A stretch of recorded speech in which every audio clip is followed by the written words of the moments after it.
And you had come from Terrigal. So you had a background in surf lifesaving. Yes, that's right. So I grew up on the Central Coast, and when I was 8 years old, joined Terrigal SLSC, did my entire youth there, did my bronze there, did a little bit of youth competition as well, but finished up my career there about the age of 17. So I'm very familiar with the SLSA movement and lifesaving. Why did you join North Bondi? Is there a reason? It's just luck? Can I be honest? It was potluck.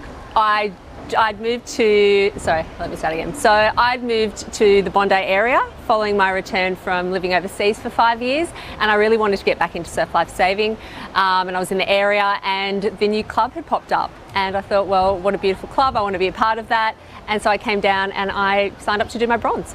So you bloody asked it? Yeah, pretty much. I won't tell anyone I was considering joining Bondi. And when I was like, the membership fees are exactly the same and I can join this really beautiful club up the end, don't put that on film.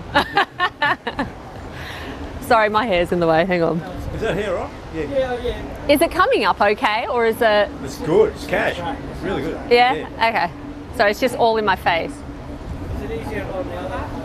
Can you angle yourself a little bit where it's going to help you now? Maybe about like that? Does that work? Yeah, let's just keep going. Yeah. Okay. But I don't want to be uncomfortable. It's over your face and stop. Okay, so you've made the decision to join North Bondi. Yes. Life-changing experience. Smartest thing I've ever done is join North Bondi. So I turn up for my bronze, and the education team that I met, so when I did my first, the induction swim that you have to do, the team I met on the day was just so wonderful and welcoming, and that was really a representation of the club as I moved forward. So I did my 8 weeks bronze course, which everyone does when they come through, and it was one of the best and most memorable experiences I've had in this club. I had wonderful trainers. I had a great experience. I met, my friends. They were the group that I kind of moved forward into the club with, because I didn't know anyone when I joined, not being from the area. And it was just, they were fantastic. They were amazing. And it was just that, I thought if the rest of the club is like this, then I've by far made the best decision. And as I moved into the club, then it was meeting more and more people like that, people who are really passionate about surf life saving, are passionate about the club, loving what they do and loving being part of this community. And so, that was... Just taking back a little bit now to back to the little girl joining Terrigal surf life. Right? Oh my gosh, yeah. Did you have brothers or fathers, or how were you introduced into the movement? So my dad was adamant. My dad grew up in Western Sydney and didn't know how to swim.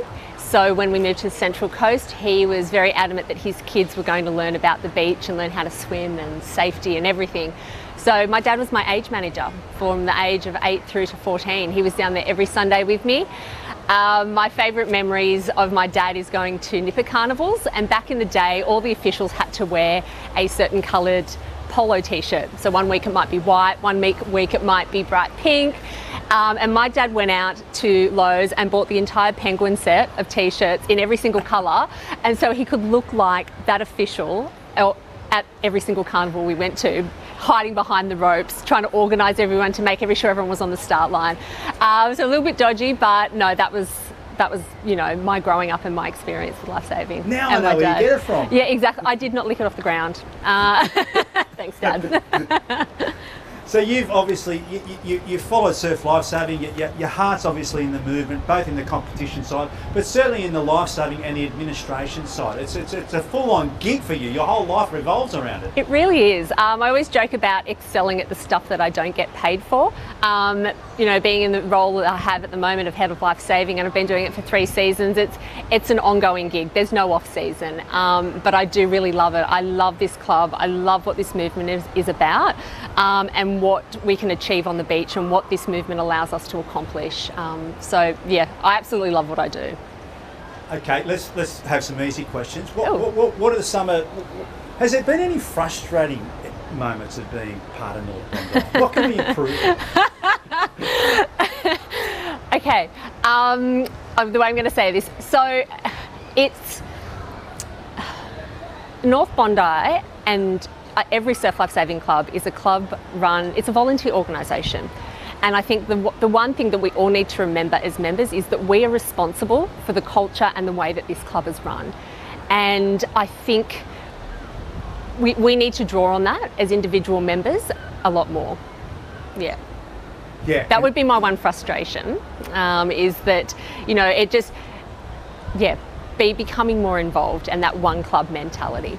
Well, let's drill down on that slightly more. What do you think females add to the administration side, to the surf lifesaving side? What do you think they bring or they add that perhaps we're not aware of?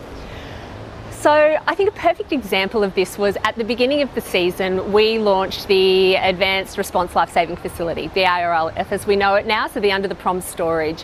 And I was asked to bring along a selection of the section, of the lifesaving section. And I went ahead and I asked along, you know, there was myself as the head of lifesaving. I had a representative from the education team who was a trainer. I had an IRB driver and a jet ski driver who was female. I had another female patrol captain.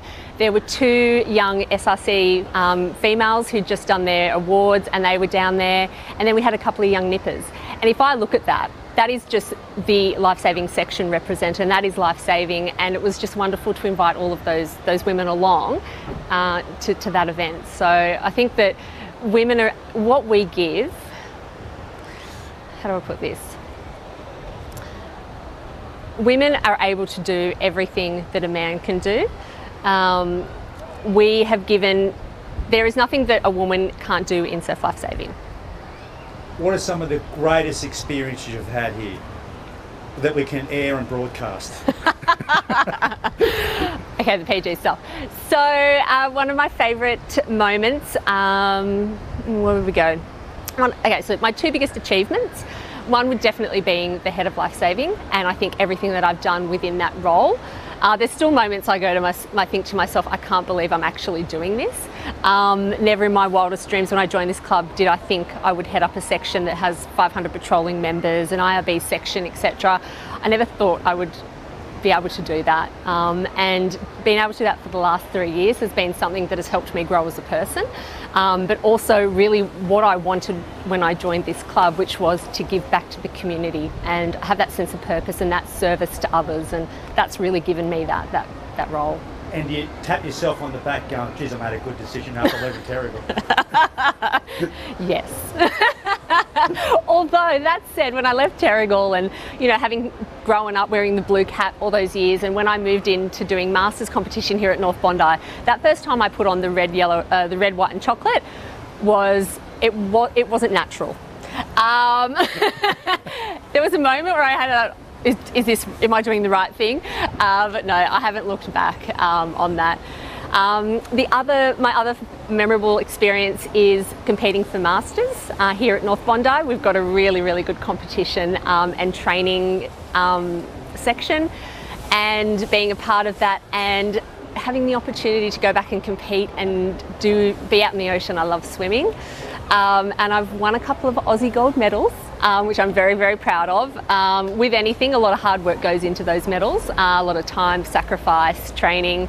But yeah, I am very proud of those medals that I've won. My name's downstairs on the board, so I'm happy about that. So tell me what it feels like now. Did you win? What colour cap were you wearing when you won those Aussie titles? We won't go there. What's it like when you're pulling the chocolate? The red, white, and chocolate. It's a good feeling. I am proud to put on those colours. I'm not sure about the chocolate, but the red and white goes really well. And it's a well-known club, North Bondi. Whenever you go to any carnival, has a really, really good reputation amongst all the other clubs. So yeah. One more question, I've just thought of it. Yeah. In your broader life, apart from surf lifesaving, what are some of the skills do you think that you have here or have developed as being a surf lifesaver that translate and give you an edge or something in your other life, or dealing with people or administration? I don't know. So interesting. Does that make sense, that question? It does make sense. I don't know how to answer that straight away because that's a hard one. Like if I look at a certain sort of self-confidence. I mean, you're now in charge of a big organisation or section of. I think for me, it's given me it's given me self-belief. So I know now that I can I've achieved more than I thought that I ever would here. And so when I walk into work, the skills that I've got here and that confidence that I've had here, from the ability to know that I can save someone's life, that I can do CPR, that I can rescue you on a board, that confidence, and then I take that into the workplace. It covers corporate and it covers the volunteer world. But you're rugby down here. Oh, absolutely, yeah. I wish this paid.